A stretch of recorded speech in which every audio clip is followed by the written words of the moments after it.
we in African socialism, we believe one thing. And when you look at it, that one thing is been lacking in Nigeria. And that's the more reason we found ourselves where we are. You don't develop a country with that ideology. No country runs with that ideology. And I will tell you nothing but the truth with fact that the Nigerian state lacks an ideology.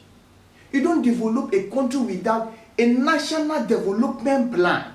We don't have national development plan in Nigeria. That's why you see haphazard development in the country. This one government will come and do one thing, go. This one will come and do one thing. And all these things are not changing or meeting with the economic status or to change the lifestyle and the living condition of the people. Nigerian government clearly lacks ideology. The Nigerian state is a lack of ideology. Now you should ask, what is the Nigerian agenda or the Nigerian plan for a Nigerian child that is born today in the next 3 years? We don't have. And you don't develop a country in such manner.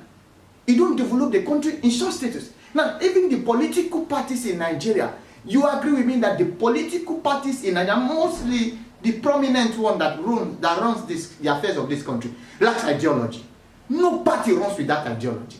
What are the ideology? For those of them in power today, they came 2014 and they were shouting the slogan, change, change. Change, is it an ideology? Today we have seen where we found ourselves, from top to bottom. You don't run a country with that ideology. No country runs without a development plan. A country that don't have a structure on how to bring its people out of poverty. Let me give you an example. China, although to the West, China is being seen as a communist state, that an authoritarian government. I don't have anything to do with that, but I want to point out something. China is the most populated country in the world with over 1.4 billion people. But are you aware that 800 million Chinese are out of poverty? A country that is run with ideology. You can only get it right when a country is run like ideology. Let me also state something. For those that claim liberal democracy, liberal democracy, liberal democracy, the largest liberal democracy in the world is India.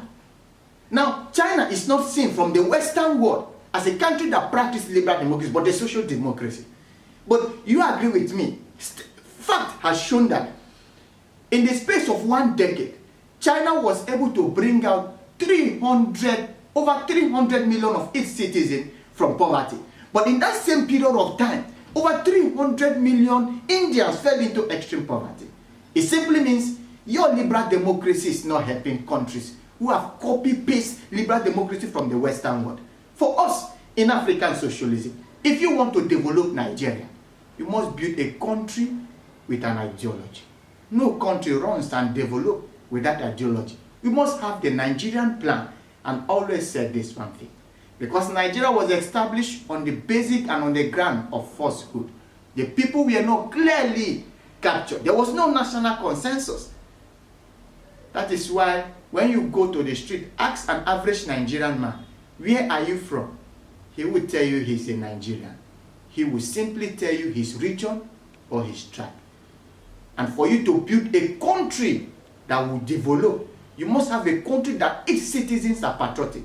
I tell you, out of every 10 Nigerians you meet on the street, with the way the country has treated them, with the way Nigerian state has weaponized poverty, the way Nigerian state has totally neglected or carried out its social responsibility against the people, if you meet 8 out of every 10 Nigerians on the street, they won't tell you that they are Nigerians, and then they won't tell you that they are happy with the Nigerian state. And how can you develop a country or have a good economic system with a citizens that are not patriotic and loyal to the state? The Nigerian citizens are not patriotic and they're not loyal to the state. And I don't blame them for that. We blame the state. You can see the level of economic failure in Nigeria. You can see the high level of poverty. So they can see the inflation rate. You can see the backwardness of the nation. You can see the low social status of the people. So the people have no option than to deny the state.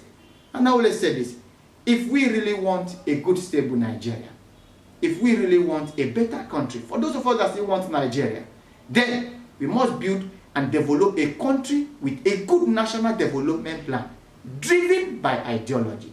And African socialism is the only panacea that can help Nigeria come out of this menace. Thank you so much.